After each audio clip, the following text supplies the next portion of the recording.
Welcome to good health. పురుషులలో సంతానలేమికి కారణాలేంటి? ఏ వయసు వారికి సంతానలేమి సమస్యలు వస్తాయి? అంగస్తమన సమస్యలకు పరిష్కారాలేంటి? ఇలాంటి ఎన్నో సందేహాలను తీర్చేందుకు ఆండ్రోప్లస్ హాస్పిటల్ నుంచి డాక్టర్ ఎస్ ఆశిష్ రెడ్డి గారు మనతో పాటు స్టూడియోలో ఉన్నారు. ఆయన అడిగి మరిన్ని వివరాలు తెలుసుకుందాం. ఆండ్రాలజీ అంటే ఏంటి? ఆండ్రాలజిస్టులు ఏ సమస్యకు ట్రీట్మెంట్ ఇస్తారు? ఆండ్రాలజీ అనేది ఒక super speciality branch of urology అండి. దీంట్లో ఎవరైతే డాక్టర్ అంగస్తంభన సమస్యలకు కానీ ఎటువంటి సెక్స్ సమస్యలకు కానీ ఒకవేళ పిల్లలు కలగకపోతున్న ఎవరి కోసమైనా అంటే మెయిల్ ఇన్ఫర్టిలిటీ ఉన్న వాళ్ళు ఎవరికైనా కానీ ట్రీట్ చేసే డాక్టర్ని ఆండ్రాలజిస్ట్ అంటారు. ఇది ఒక కొత్త సూపర్ స్పెషాలిటీ బ్రాంచ్ అండి. సో ఇది రీసెంట్గా వచ్చింది కాబట్టి ఇంకా దీని గురించి ఎక్కువ అవగాహన కోసము మేము ఇంకా చాలా అందరికీ తెలియాలి అని చెప్పి we're trying to more understand. అట్లా అంటే ఆండ్రాలజిస్టులు మాత్రమే ట్రీట్ చేయగలిగే కొన్ని ఏవైతే సమస్యలు అయితే ఉంటాయో అవి ఎలా ఉంటాయి?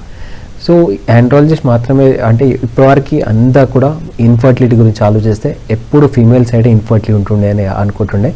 కానీ ఈ రీసెంట్ టైమ్స్లో ఈ ఇన్ఫర్టిలిటీ గల కారణాలు మనం చూసినప్పుడు మోర్ దాన్ 50% కారణాలు మేల్ వల్లనే ఇన్ఫర్టిలిటీ సమస్యలు వస్తున్నాయి. కాబట్టి ఇలాంటి వారందరి కోసము మా ఆండ్రాలజిస్ట్ మనం వాళ్ళలో ఏంటి ప్రాబ్లము, ఎందుకు స్పర్మ్ కౌంట్ తగ్గింది, లేకపోతే ఎందుకు మొటిలిటీ కానీ మార్ఫాలజీ కానీ తగ్గిందో అవన్నీ మనం టెస్ట్ చేసి ఎవరిలో అయితే ఏం ప్రాబ్లం ఉందో దాని ప్రకారం మనం ట్రీట్మెంట్ ఇస్తాం. కాబట్టి ఆండ్రాలజిస్ట్ అనేది మెయిల్ ఇన్ఫర్టిలిటీ ప్యాటర్న్లో కానీ ఒకవేళ ఎవరికైనా సెక్షువల్ సమస్యలు ఉన్నాయి ఒక సెక్సాలజిస్ట్గా వాళ్ళకి మందులు వాళ్ళు మాత్రమే ఇవ్వగలుగుతారు. కానీ మేము వాళ్ళకి కంప్లీట్గా ఫర్దర్ ట్రీట్మెంట్ అంటే ఎవరిలో అయితే షాక్ వే థెరపీ లాంటి థెరపీస్ కానీ లేకపోతే సర్జరీస్ కానీ చేస్తాం. కాబట్టి andrologist complete sexual medicine and ఇన్ఫర్టిలిటీకి కంప్లీట్గా క్లియర్ అవుట్ చేస్తాం. అంటే పురుషులలో సంతానోత్పత్తికి ప్రధానంగా ఎటువంటి కారణాలు ఉంటాయి? అగైన్ మోస్ట్ ఇంపార్టెంట్ అంటే మెయిల్ ఇన్ఫర్టిలిటీకి ఎవరికైనా పిల్లలు కావాలి అంటే నార్మల్గా స్పర్మ్ కౌంట్ అనేది కంప్లీట్గా నార్మల్ ఉండాలి. ఎప్పుడన్నా నార్మల్ అంటే ఇప్పుడు అట్లీస్ట్ ఒక 1 ml ఒక 16 million స్పర్మ్స్ ఉండాలి. మోటిలిటీ అరౌండ్ ఒక 42% ఉండాలి. అండ్ మార్ఫాలజీగా చూసుకుంటే అట్లీస్ట్ ఒక 4 cells నార్మల్గా ఉంటే న్యాచురల్గా పిల్లలు కావడానికి 100% ఛాన్సెస్ ఉంటాయి. కానీ ఈ మధ్యకాలంలో వచ్చిన రీసెంట్ స్టడీస్ అన్నీ చెప్పేటి ఏంటంటే 16 million అనేది కంపల్సరీ ఏం కాదు. మోటిలిటీ మార్ఫాలజీ మాత్రం చాలా బాగుంటే ఖచ్చితంగా ఎవరికైనా న్యాచురల్గా పిల్లలు పుట్టే పద్ధతులు ఛాన్సెస్ చాలా ఎక్కువగా ఉంటాయి. సో దీనికి ఫస్ట్ ఎవరికైనా ఇన్ఫర్టిలిటీ సమస్యలు ఉంటే వాళ్ళకి మనం ఏమేమి ట్రీట్మెంట్ చేయాలి, సో వాళ్ళకి హార్మోన్ల ప్రాబ్లం వచ్చిందా లేకపోతే బ్లడ్ సప్లైలో ఏమైనా ప్రాబ్లం ఉందా అది మనం ఫస్ట్ అనలైజ్ చేయాలి. అలాగే మనం మధ్యకాలంలో చూస్తుంటాం చాలా మంది కూడా సెల్ఫ్ మెడికేషన్కి ప్రాధాన్యం ఎక్కువ ఇస్తూ ఉంటారు. మామూలుగా మెడికల్ షాప్కి వెళ్ళిపోయి వెంటనే వయాగ్రా తీసుకొని యూజ్ చేస్తుంటారు. వయాగ్రా అనేది ఎందుకు ఉపయోగపడుతుంది అసలు? ఒకటండి, ఎవరికైనా అంగస్తంభన సమస్యలు ఉన్నాయి, మీరు చాలా రోజుల నుంచి సమస్య నుంచి బాధపడుతున్నారు, జస్ట్ మెడికల్ షాప్కి వెళ్తే మీరు అన్నట్టు వాళ్ళకి ట్యాబ్లెట్ ఇస్తారు.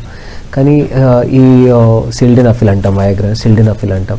ఈ సిల్డెనాఫిల్ డ్రగ్ చాలా మోస్ట్ రెవల్యూషనరీ డ్రగ్ అండి. ఫస్ట్ మార్కెట్లోకి వచ్చినప్పుడు అప్పటి వారికి అంగస్తంభనకి ఎటువంటి మందులు లేకుండే. సో ఇది ఫస్ట్ వచ్చినప్పుడు మార్కెట్లో ఇది ఒక రెవల్యూషనైజ్ చేసింది. సో ఈ డ్రగ్ కానీ ఈ డ్రగ్లో ఉన్న సైడ్ ఎఫెక్ట్స్ని అన్నీ తగ్గించడానికి కొత్త డ్రగ్స్ వచ్చాయి. సో అది ఇప్పుడు 100 mg అది ఉంటుంది, వయాగ్రానే 100 mg ఉంటుంది. సో అంత డోస్ అవసరం రాకపోవచ్చు, చాలా మందికి 5-10 mg సరిపోవచ్చు.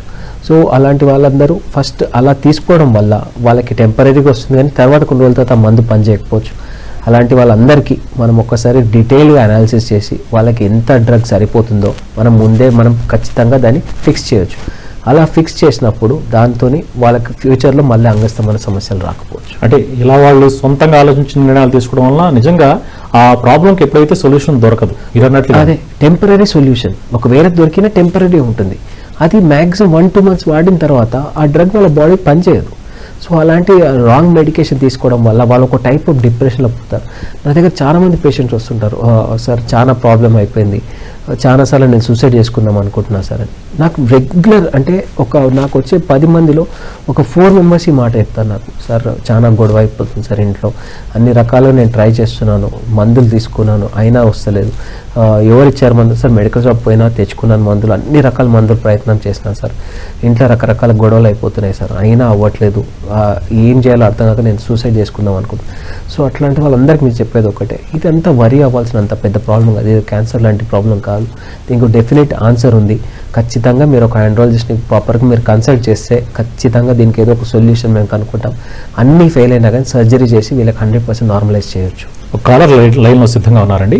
గిరి హైదరాబాద్ నుంచి. గిరి గారు మీ ప్రశ్న ఏమిటి అడగండి. నాకు అంగస్తమైన సమస్య ఉందండి. సార్. చాలా రకాల మందులు వాడుతున్నాను. ఓకే.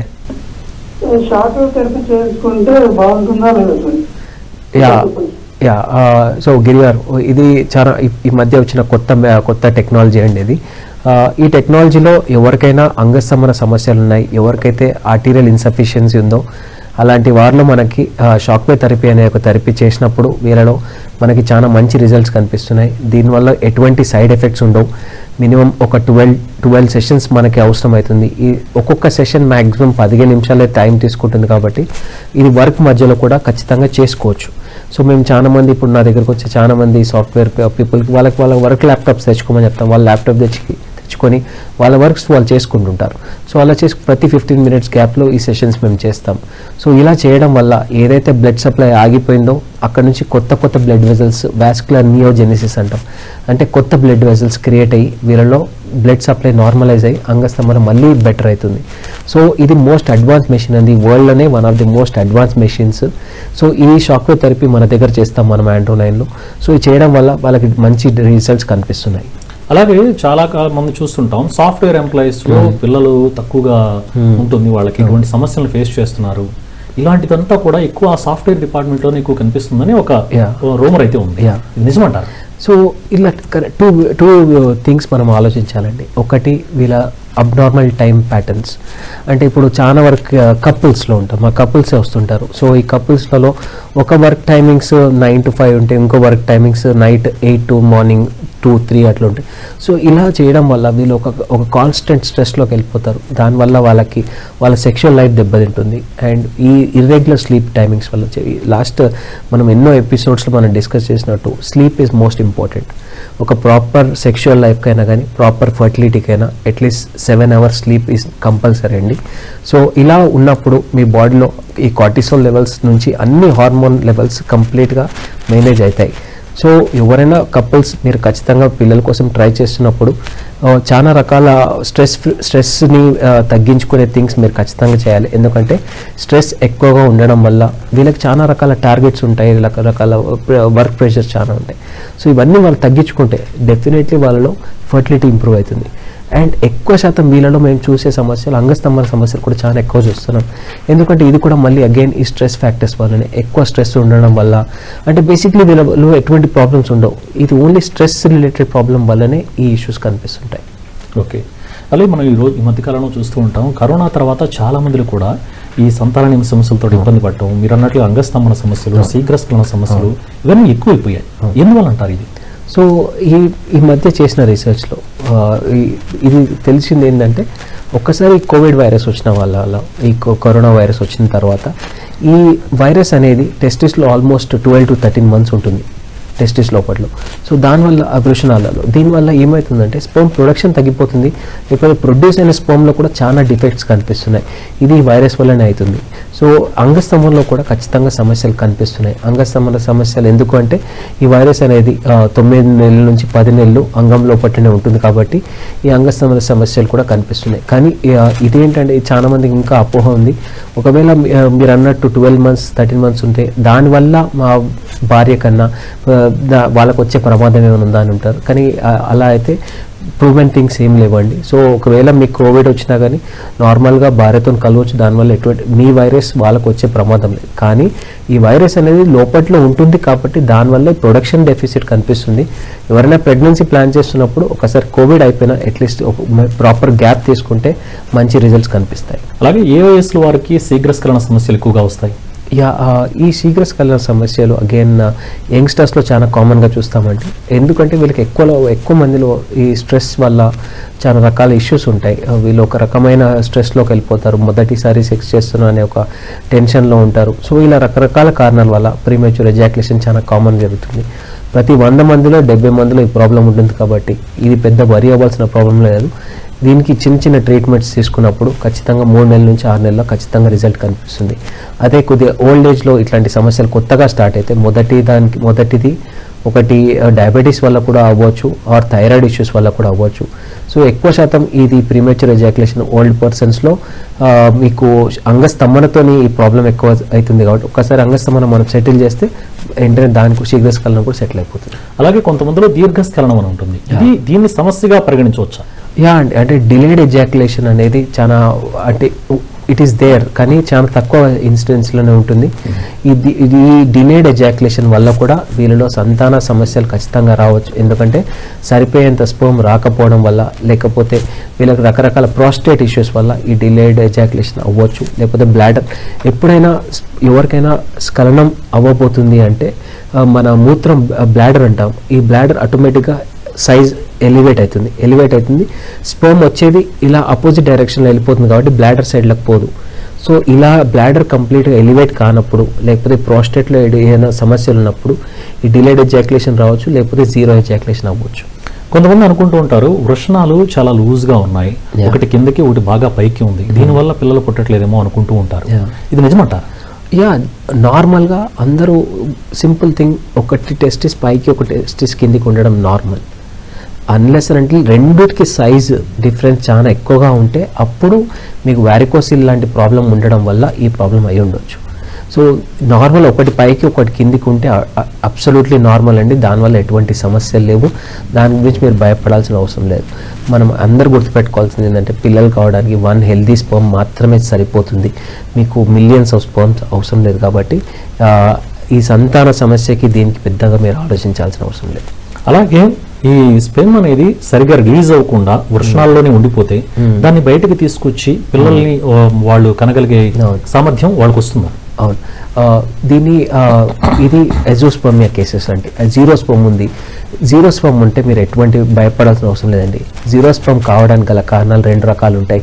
ఒకటి అబ్స్ట్రక్టివ్ ఎజోస్పర్మియా అంటాం, non obstructive azoospermia. Obstructive azoospermia అంటే ఏంటంటే టెస్టిస్ అంటే మీ వృషణాలలో స్పర్మ్ ప్రొడ్యూస్ అవుతుంది, కానీ బయటకు వచ్చే దారి రకరకాల ఇన్ఫెక్షన్స్ వల్ల, టీబీ లాంటి ఇన్ఫెక్షన్స్ వల్ల, లేకపోతే యూరినరీ ఇన్ఫెక్షన్స్ వల్ల అది మూసుకపోవడం వల్ల లోపల ప్రొడ్యూస్ అవుతున్న బయటకు వచ్చే దారి లేక అది ఆగిపోతుండొచ్చు. లేకపోతే కొన్ని జెనెటిక్ ఫ్యాక్టర్స్ వల్ల దాంట్లో కూడా బయటకు వచ్చే దారి ఏదైతుందో పైప్స్ అవి వ్యాస్ డిఫరెన్స్ అంటాము, అది యాబ్సెంట్ ఉండడం వల్ల కూడా ఈ సమస్య కనిపించవచ్చు. కానీ ఎవరిలో అయితే నాన్ అబ్స్ట్రక్టివ్ ఎజోస్పర్మియా ఉంది, నాన్ అబ్స్ట్రక్టివ్ ఎజోస్పర్మియా అంటే వీళ్ళలో హార్మోన్ లెవెల్ చాలా ఎక్కువగా ఉన్నాయి, అలాంటి వాళ్ళందరికీ మేము ముందు ఆప్టిమైజ్ చేస్తాం. ఆప్టిమైజ్ అంటే ఏదైతే హార్మోన్ తక్కువగా ఉంటే హైపోగోనాడిజం, తక్కువ ఉంటే దాన్ని నార్మలైజ్ చేస్తాం, ఒకవేళ ఎక్కువగా ఉంటే దాన్ని స్టిరాయిడ్స్తో తగ్గిస్తాం. అలా తగ్గించిన తర్వాత వీళ్ళలో టెస్టిక్యులర్ సర్జరీ చేసినప్పుడు వీళ్ళకి ఓన్ పిల్లలు కలిగే ఛాన్సెస్ చాలా వరకు ఇంప్రూవ్ అవుతాయి. సో ఈ టెస్టిక్యులర్ సర్జరీ అనేది ఒక మైక్రో టెస్టిక్యులర్ సర్జరీస్ అంటాం. ఈ టెస్టిస్ని మనం ఓపెన్ చేసినప్పుడు చాలా డీపర్ లేయర్స్లలో దీంట్లో స్పర్మ్స్ దొరకవచ్చు. నన్ను చాలామంది అడుగుతుంటారు, సో సార్ స్పర్మ్ యాస్పిరేషన్కి స్పర్మ్ ఎక్స్ట్రాక్షన్కి తేడా అంటే చాలా వరకు గైనకాలజిస్ట్ అందరూ టీసా చేస్తారు. సో దాంట్లో దొరకలేదని వెంటనే వాళ్ళు డోనర్ స్పర్మ్ చెప్తారు. సో టీసా కంటే మైక్రో టీసా వల్ల ఇంపార్టెన్స్ ఏంటి అంటే దీంట్లో మేము టెస్టిస్ మొత్తం ఓపెన్ చేసి ఎక్కడైతే మనకి స్పర్మ్ దొరికే ఛాన్సెస్ ఉన్నాయో టెస్టిస్ని డీటెయిల్డ్ మ్యాపింగ్ చేస్తాం. అంటే ఒక టెస్టిస్ని ఒక 25 జోన్స్ కింద డివైడ్ చేసి ఏ జోన్లో అయితే దొరకవచ్చు అనేది ఒక మినిమం 3 to 4 hours సర్జరీ ఇది. సో ఇంత డీటెయిల్డ్గా మనం ఒక 30x మైక్రోస్కోపీలు దీన్ని డీటెయిల్గా సర్చ్ చేసినప్పుడు డీపర్ లేయర్స్ స్పర్మ్ దొరికే ఛాన్సెస్ ఉంటాయి. దాంతో మీరు ఖచ్చితంగా ఐవీఎఫ్ ద్వారా పిల్లల్ని ఖచ్చితంగా కనవచ్చు. సో ఎవరికైతే డోనర్ స్పర్మ్ అంటున్నారో ఒక్కసారి మా దగ్గరకు వచ్చి మీరు సెకండ్ ఒపీనియన్ తీసుకోవడం బెటర్. గుడ్ హెల్త్లో షార్ట్ బ్రేక్ తీసుకుందాం. Welcome back. అలాగే ఇంటర్ కోర్స్ టైంలో ఏమైనా ఇబ్బందులు వస్తాయేమో అని చెప్పి షుగర్ పేషెంట్లు చాలా వరకు ఆలోచిస్తూ ఉంటారు. వీళ్ళు ఎప్పుడన్నా మనం ఇంటర్ కోర్స్ టైంలో స్కిన్ ఏమైనా కొంచెం ర్యాష్ అయినా కానీ దానివల్ల ఎఫెక్ట్ అవుతుందేమో అని భయపడుతూ ఉంటారు. ఇటువంటి సమస్యలకు పరిష్కారాలు ఉంటాయి? యా, ఇది చాలా కామన్గా చూస్తామండి. అంటే ఆల్మోస్ట్ ప్రతి షుగర్ పేషెంట్స్లో ఆల్మోస్ట్ 5%, 10 మంది ఉంటే 5 మందిలో ఇది ఉంటుంది. దీన్ని బెలనైటిస్ అంటాం. అంగం పైన ఉన్న చర్మానికి వస్తే ఇది బెలనైటిస్ అంటాం. అంగం పైన మాత్రం వస్తే పాస్థైటిస్ అంటాం. సో ఈ బెలనైటిస్ వచ్చినప్పుడు దీనికి స్తుంతి ఆపరేషన్ చేయించుకోవడం వల్ల చాలా బెనిఫిట్స్ కనిపిస్తుంటాయి. ఎందుకంటే ఫ్యూచర్లో డయాబెటీస్ ఉన్నప్పుడు పైన చర్మం ఫ్రీగా మూవ్ కాదు. సో దానివల్ల మూత్ర సంబంధిత వ్యాధులు రావచ్చు. సో అలాంటి వాళ్ళందరికీ మేము చెప్పేది ఒకటే అండి, ఒకవేళ డయాబెటీస్ ఉంది, స్కిన్ మూమెంట్ ఫ్రీగా లేనప్పుడు స్తుంతి ఆపరేషన్ చేసుకుంటే చాలా బెనిఫిట్స్ ఉంటాయి. దానివల్ల మీకు ఎటువంటి నష్టం లేదు కాబట్టి, దానివల్ల చేయించుకున్న తర్వాత ఈ పీనల్ క్యాన్సర్స్ వచ్చే ప్రమాదం కూడా తగ్గుతుంది కాబట్టి చాలా మంచి సర్జరీ అది చేయించుకున్న వాళ్ళు చాలా బెటర్గా సెక్షువల్ లైఫ్ బెటర్ అవ్వచ్చు. అంటే ఈ సుంతి ఆపరేషన్ అనేది షుగర్ పేషెంట్స్ చేయించుకోవచ్చు? ఇది ఎవరైనా చేయించుకోవచ్చు అండి. మీరు అన్నట్టు చిన్న ఏజ్ నుంచి మ్యాక్సిమం ఎంత ఏజ్ అన్నా కానీ, పెద్ద ఏజ్లో మేము ఎక్కువ శాతం 99% కేసెస్లో షుగర్ ఉన్న వాళ్ళకే చేస్తాం. ఎందుకంటే దానివల్ల ఈ స్కిన్ మూమెంట్ ఫ్రీగా కాక దానివల్ల ఇన్ఫెక్షన్స్ అయ్యే ప్రమాదం ఉంటుంది కాబట్టి, అండ్ పీనల్ క్యాన్సర్స్ వచ్చే ప్రమాదం ఉంటుంది కాబట్టి ఈ స్తుంతి చేసేస్తే చాలా బెటర్గా ఉంటుంది వాళ్ళకి. కొంతమంది బీపీ పేషెంట్లు కూడా భయపడుతూ ఉంటారు, వాళ్ళు సెక్స్ లైఫ్ని చాలా ఎక్కువ ఎంజాయ్ చేయాలనుకుంటూ ఉంటారు. కాదు, వాళ్ళకి బీపీ ఉంది కదా, బీపీ ఉండటం వల్ల ఏమైనా ఎఫెక్ట్లు వస్తాయేమో, దీనివల్ల హార్ట్కి ఏమైనా ఇష్యూస్ వస్తాయేమో అని చెప్పేసి ఒక అపోహ అయితే ఉంది. ఇది నిజమంటారా? దీనికి ఎగ్జాక్ట్లీ కంప్లీట్ అపోజిట్ అండి. కానీ బీపీ ఉండడం వల్ల సెక్స్ చేస్తే ఇంకా బెటర్గా అవుతారు, వాళ్ళలో బ్లడ్ ఫ్లో ఇంకా బెటర్ అవుతుంది, దానివల్ల వాళ్ళ సెక్షువల్ లైఫ్ ఇంప్రూవ్ అవుతుంది, దానివల్ల హార్ట్ అటాక్స్ వస్తాయి అనేది అది అంతా ఓల్డ్ రూమర్స్ అండి. అంటే ఒకప్పుడు అలా అనుకునేవారు, ఎందుకంటే అంత రీసెర్చ్ లేదు. ఇప్పుడు చాలా రీసెర్చ్ పేపర్స్ వచ్చినాయి, చాలా రీసెర్చ్ జరిగింది దీనిపైన. ఎవరికైతే హార్ట్ అటాక్ మేము బైపాస్ సర్జరీ అయిన వాళ్ళలో కూడా సెక్స్ రెగ్యులర్గా చేస్తే ఇంకా బెటర్గా అవుతుందని చాలా పేపర్స్ చెప్తున్నాయి. సో ఎవరు కూడా భయపడదండి, బీపీ ఉన్నా షుగర్ ఉన్నా, ఒకవేళ మీకు ఎటువంటి హార్ట్ అటాక్స్ ముందు వచ్చినా కానీ న్యాచురల్గా సెక్స్ చేయడానికి ఎటువంటి ప్రాబ్లమ్స్ లేదు. అంగస్తంభన సమస్య అనేది వంశపారంపర్యంగా వస్తుందా? ఇది కూడా ఇంకొక అపోహ అండి. దీనికి అసలు సంబంధమే లేదు, వంశపారంగా వచ్చే ప్రాబ్లం కానే కాదు. కొన్ని కేసెస్లలో ఎలా అవుతుందంటే వీళ్ళలో చాలా ఫ్యామిలియల్ హైపర్ కొలెస్ట్రాలీమియా అంటాం. అంటే ఫ్యామిలీలో కొలెస్ట్రాల్ లెవెల్స్ నార్మల్గానే ఎక్కువగా ఉంటాయి, వాళ్ళు చూడడానికి సన్నగానే ఉంటారు, వాళ్ళ కొలెస్ట్రాల్ లెవెల్స్ చాలా హైగా ఉంటాయి. అలాంటి ఉన్నప్పుడు ఈ కొలెస్ట్రాల్ వల్ల అంగస్తంభన ఇష్యూస్ రావచ్చు తప్ప ఫ్యామిలియల్గా అంగస్తంభన ప్రాబ్లమ్స్ మాత్రం ఎటువంటి సమస్యలు రావు. పురుషుల్లో సంతానలేమి సమస్యలకి ఎటువంటి అడ్వాన్స్డ్ ట్రీట్మెంట్ అందుబాటులో ఉన్నాయి? అగైన్ ఇంతకుముందు మనం డిస్కస్ చేసినట్టు ఫస్ట్ ఎవరికి ఏం ప్రాబ్లం ఉందో అది మనం డీటెయిల్గా చూడాలి. సో వాళ్ళలో స్పర్మ్ కౌంట్ తగ్గింది, ఎందుకు తగ్గింది? సో అన్ని దగ్గరలో ఏమవుతుందంటే అండి, స్పర్మ్ కౌంట్ తగ్గనే ఏదో ఒక మందులు ఇచ్చేసి ఇది ట్రై చేయండి 3 months 6 months ఇలా రెగ్యులర్గా ట్రై చేస్తుంటారు. సో అలాంటి వాళ్ళు చెప్పేది ఒకటే, దీనికి ఫస్ట్ రీజన్ కనుక్కోవాలి. అంటే రీజన్ కనుక్కోకుండా మనం మెడికేషన్ స్టార్ట్ చేస్తే ఎన్ని రోజులు తీసుకున్నా అది సక్సెస్ కాకపోవచ్చు. సో డీటెయిల్ స్టడీ, ఎవరికైనా సంతాన సమస్యలు ఉన్నాయి అంటే వాళ్ళు ఫస్ట్ డీటెయిల్స్ స్పర్మ్ టెస్ట్ చేయాలి. అంటే ఒక స్పర్మ్ టెస్ట్ అంటే నార్మల్ చేసేది కాదు, ఒక డీటెయిల్డ్ స్పర్మ్ టెస్ట్ చేస్తాం. ఇది చేసిన తర్వాత వాళ్ళలో హార్మోన్ లెవెల్స్ చెక్ చేస్తాం. వీళ్ళలో హార్మోన్ లెవెల్స్ ఎలా ఉన్నాయి, ఎంత బెటర్గా ఉన్నాయి, దీనివల్ల ఏమైనా సమస్యలు వస్తున్నాయా, హార్మోన్స్ అన్ని నార్మల్గా ఉన్నాయా అబ్నార్మల్గా ఉన్నాయా, ఇవన్నీ డీటెయిల్గా చూసి దాని తర్వాత స్క్రోటల్ స్కానింగ్ చేస్తాం.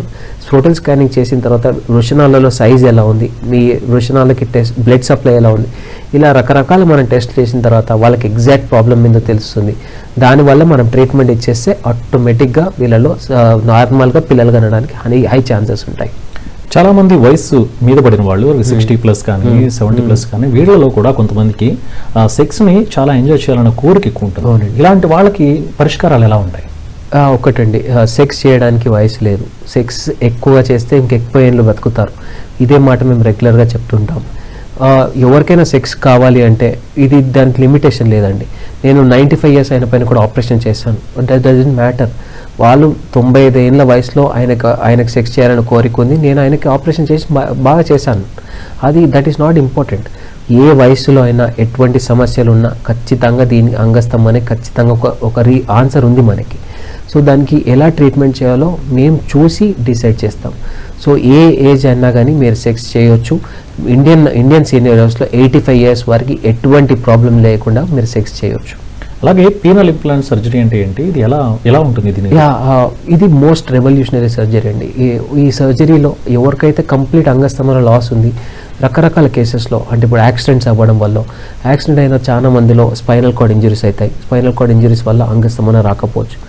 రెండోది ఎవరిలో అయితే పక్షవాతం వచ్చిందో, హెమిప్లేజియా, పారాప్లేజియా ఇలాంటి అందరిలో కానీ న్యాచురల్గా నార్మల్గా డయాబెటీస్ ఎక్కువ అవ్వడం వల్ల కానీ అంగస్తంభన ఇష్యూస్ ఉంటే వాళ్ళలో అంగం లోపట్లో మేము ఒక ఇంప్లాంట్ అని పెడతాం. ఇంప్లాంట్ అనేది పెద్ద డేంజరస్ థింగ్ కాదండి. ఎప్పుడైనా మన పన్ను పోతే పన్ను వేరే పన్ను ఎట్లా పెడతాము, ఈ పినైల్ ఇంప్లాంట్స్ అనేది అంత సింపుల్గా ఉంటుంది. ఒక్కసారి లోపల పెట్టిన తర్వాత అది వాళ్ళు చనిపోయే వారికి వాళ్ళతోనే ఉంటుంది కాబట్టి దానివల్ల ఎటువంటి ప్రాబ్లమ్స్ ఉండవు.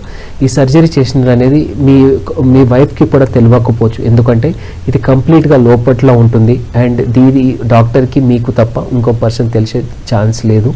అండ్ ఇది పర్ఫెక్ట్లీ సేఫ్ సర్జరీ అండి. చాలా మంది నా దగ్గరకు వచ్చిన వాళ్ళు ఒకటే క్వశ్చన్ అడుగుతుంటారు, సార్ దీనివల్ల సైడ్ ఎఫెక్ట్స్ ఏంటి అని. దీనివల్ల సైడ్ ఎఫెక్ట్స్ ఎటువంటి సైడ్ ఎఫెక్ట్స్ లేవు.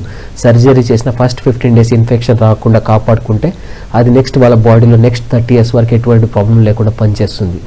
సో ఇది ఒక్కసారి వేస్తే దాన్ని మళ్ళీ తీసేది అవసరం లేదు. అది వాళ్ళు చనిపోయే వరకు వాళ్ళ బాడీలోనే ఉంటుంది కాబట్టి దానివల్ల ఎటువంటి సమస్యలు ఉండవు. చాలామంది ఇంకో డౌట్ ఉంటుందండి, ఇది వచ్చిన వాళ్ళ పిల్లలు కాకుండా అవుతారా అని. సో ఇది కంప్లీట్గా డిఫరెంట్ వే అండి. సో పిల్లలు అయ్యేది మీకు వృషణాల నుంచి స్పర్మ్ వస్తుంది కాబట్టి అది వచ్చే దారే తప్ప మీకు అంగంలో ఎటువంటి ఈ సర్జరీ వల్ల పిల్లలు కాకపోవడం అటు జరగదు.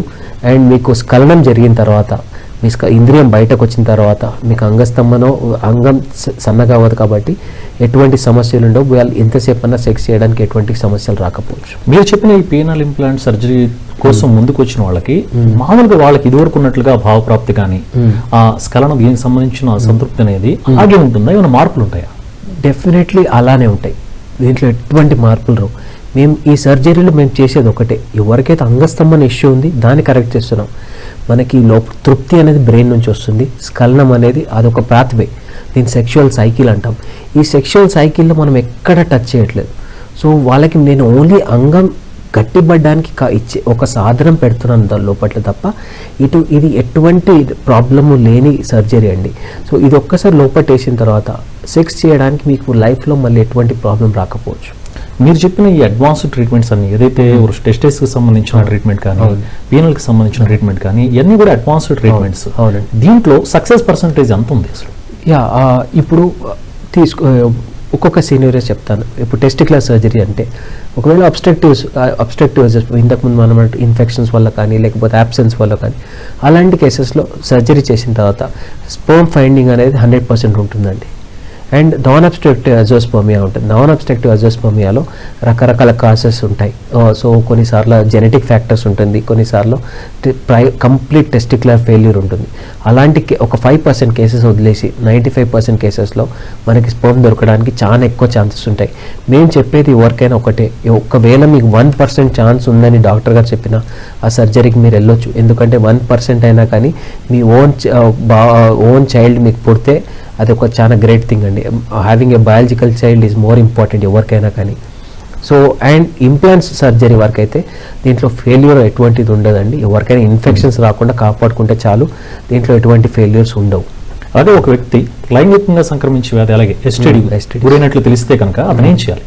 సో చాలా వరకు ఎస్టీడీస్లో అన్ని ట్రీటబుల్ అండి. ఇప్పుడు ఒకవేళ సిఫిలిస్ కానీ గోనోరియా కానీ ఇట్లాంటి ఎటువంటి డిసీజ్కైనా ఇవి ట్రీట్మెంట్ చేయొచ్చు. ఇప్పుడు హెచ్ఐవి లాంటి ఇన్ఫెక్షన్స్ కూడా ఇప్పుడు వచ్చిన అడ్వాన్స్డ్ ట్రీట్మెంట్ ప్రోటోకాల్స్తోని కంప్లీట్గా మీ బాడీలో కనబడకుండా చేయొచ్చు. ఇవన్నీ కాకుండా ఎవరైతే మీకు తెలియకుండానే ఎవరితోనైనా తెలియని పర్సన్తో సెక్స్ చేస్తే మీరు వెంటనే ఒక 3 drug రెజిమెన్ ఉంటుంది. ఒక 28 days వాడితే మీకు లైంగికంగా ఏదైతే ఈ ప్రాబ్లం వస్తుంది అనుకుంటారో ఆ ప్రాబ్లం నుంచి కంప్లీట్గా ట్రీట్మెంట్ కూడా పొందగలుగుతారు. సో ఎవరితోనైనా సెక్స్ చేస్తే భయపడాల్సిన అవసరం లేదు. ఈ 3 drug రెజిమెన్ మీరు ఒక 28 days తీసుకుంటే ఆటోమేటిక్గా ఈ ప్రాబ్లం కంప్లీట్గా రాకపోవచ్చు. అలాగే ఫ్రీజింగ్ వల్ల ఫ్రీజింగ్ చేస్తే స్పెర్మ్ దెబ్బతింటుందా? ఒకవేళ ఉపయోగించిన స్పెర్మ్ ఏమవుతుంది? ఇది ఫ్రీజింగ్ అన్ఫ్రీజింగ్ అంటే ఎవరిలో అయితే స్పెర్మ్ తక్కువ ఉంది వాళ్ళలో మేము చెప్పేది ఒకటండి, మీకు స్పెర్మ్ తక్కువగా ఉంటే ఫస్ట్ చేయాల్సిన పని ఫ్రీజ్ చేయించుకోవడం. ఎందుకంటే అది మళ్ళీ ఫ్యూచర్లో 0 అయ్యే ప్రమాదం ఉంటుంది కాబట్టి క్రయో ఫ్రీజింగ్ అంటాం. ఇది ఎన్ని ఇయర్స్ అయినా మనం ఫ్రీజ్ చేసుకోవచ్చు. ఇప్పుడు మన దగ్గర 10 రూపాయలు ఉన్నాయనుకోండి, మనకి 8 రూపాయలు సరిపోతున్నాయి ఇల్లు నడవడానికి. ఈ 2 రూపీస్ని మనం ఎలా అయితే బ్యాంక్లో డిపాజిట్ చేస్తామో ఇలానే స్పర్మ్స్ కూడా అంతే అండి. ఎవరిలో అయితే స్పర్మ్ కౌంట్ క్రమేణా తగ్గుకుంటూ వస్తుందో అలాంటి వాళ్ళు రిస్క్ తీసుకోకుండా స్పర్మ్ ఫ్రీజింగ్ చేయించేసుకోవాలి. ఫ్రీజింగ్ చేసుకోవడం వల్ల మీకు ఎప్పుడు ఒక భరోసా ఉంటుంది. మీకు ఆ స్పర్మ్తో ఎప్పుడన్నా మీరు పిల్లలు కనవచ్చు కాబట్టి ఇమ్మీడియట్గా స్పర్మ్ కౌంట్ తగ్గుతుందంటే ఫ్రీజింగ్ అని చేసుకోవచ్చండి. ఈ ఫ్రీజింగ్ టెక్నిక్ చేయించుకున్న తర్వాత మీరు అన్నట్టు ఈ ఫ్రీజింగ్ అన్ఫ్రీజింగ్లో 10% ఆఫ్ స్పర్మ్ డ్యామేజ్ అవ్వచ్చు, కానీ 90% సక్సెస్ఫుల్గా ఉంటుంది. సో దాంట్లో నుంచి మేము స్పర్మ్ తీసుకొని వాళ్ళకి వాళ్ళ ఓన్ పిల్లల్ని ఇవ్వచ్చు. ఈ అన్యూజ్డ్ స్పర్మ్ అనేది ఉంటుంది. అన్యూజ్డ్ స్పర్మ్ అంటే ఎవరిలో అయితే మనం వాళ్ళ పిల్లలు చాలనుకుంటున్నారో, ఇప్పుడు దానికి ఖచ్చితంగా గవర్నమెంట్ నార్మ్స్ ఉన్నాయి. సో ఎవరైతే పిల్లలు వద్దనుకుంటున్నారు ఫర్దర్గా, ఆల్రెడీ పిల్లలు వాళ్ళకి కావాల్సిన పిల్లలు అయిపోయారు, వాళ్ళ స్పర్మ్ ఏదైతే ఒక బ్యాంక్లో డిపాజిట్ అయిందో వాళ్ళకి ఇన్ఫర్మేషన్ ఇస్తే వాళ్ళు దాన్ని డిస్కార్డ్ చేసేస్తారు, అంటే దాన్ని కంప్లీట్గా డిస్పోజ్ చేసేస్తారు. ఎందుకంటే దానికి కూడా అంతా గవర్నమెంట్ నార్మ్స్ ఉన్నాయి. ఏ స్పర్మ్ కూడా మిస్యూజ్ అయ్యే ఇప్పుడు కొత్తగా వచ్చిన 2021 లా ప్రకారం ఏది కూడా మిస్యూజ్ అవ్వదు. చాలా మందికి ఐవీఎఫ్స్ గురించి ఇదొక భయం ఉంది. ఈ ఐవీఎఫ్స్లలో వేరే వాళ్ళ స్పర్మ్ యూజ్ చేసి మీకు పిల్లలు యూజ్ చేస్తారు, వేరే వాళ్ళ ఇలా అవ్వే ప్రసక్తే లేదండి. కొత్త లా వచ్చింది, చాలా స్ట్రిక్ట్ లా. ఇలా జరిగే ఛాన్సెస్ లేవు. మీ ముందే మీ ఎగ్ని కానీ స్పర్మ్ని కానీ అన్నీ క్లియర్ కట్గా ఉంటుంది. ఎందుకంటే ఇది ఒక చాలా మెడికల్ లీగల్ కేసు కాబట్టి ఏ డాక్టర్ కూడా ఇలా చేయడానికి ధైర్యం చేయరు. సో మీరు ధైర్యంగా ఐవీఎఫ్ కానీ ధైర్యంగా ఐయుఏ కానీ మీరు ప్రొసీడ్ అవ్వచ్చు. అంగస్తంభన సమస్యకి సంతానలేమి సమస్యకి మధ్య సంబంధం ఏంటి? ఎవరిలో అయితే కంప్లీట్ అంగస్తంభనం కంప్లీట్ జీరో ఉంది, వాళ్ళలో అసలు పెళ్ళైనప్పటి నుంచి వాళ్ళు భార్యాభర్తలు లైంగికంగా కలవకపోతే దాని ఖచ్చితంగా ఈ అంగస్తంభన వల్లనే వాళ్ళకి సంతాన ఇన్ఫర్టిలిటీ సమస్యలు వచ్చి ఉండొచ్చు. సో అలాంటి వాళ్ళందరికీ మొదటిగా మనం వాళ్ళకి అంగస్తంభన ఇష్యూస్ని మనం సెటిల్ చేస్తాం. అలా అంగస్తంభన ఇష్యూస్ సెటిల్ చేసినాక ఆటోమేటిక్గా వీళ్ళలో నార్మల్గా పిల్లలు అయ్యే ఛాన్సెస్ చాలా ఎక్కువగా ఉంటాయి. అలాగే డాక్టర్ గారు, అంగస్తంభన సమస్యలకు సంబంధించి సంతానలేమి సమస్యలకు సంబంధించి చక్కటి సలహాలని పరిష్కారాలు అందించారు. Thank you. ఇది వాళ్ళ good health. Keep watching TV5.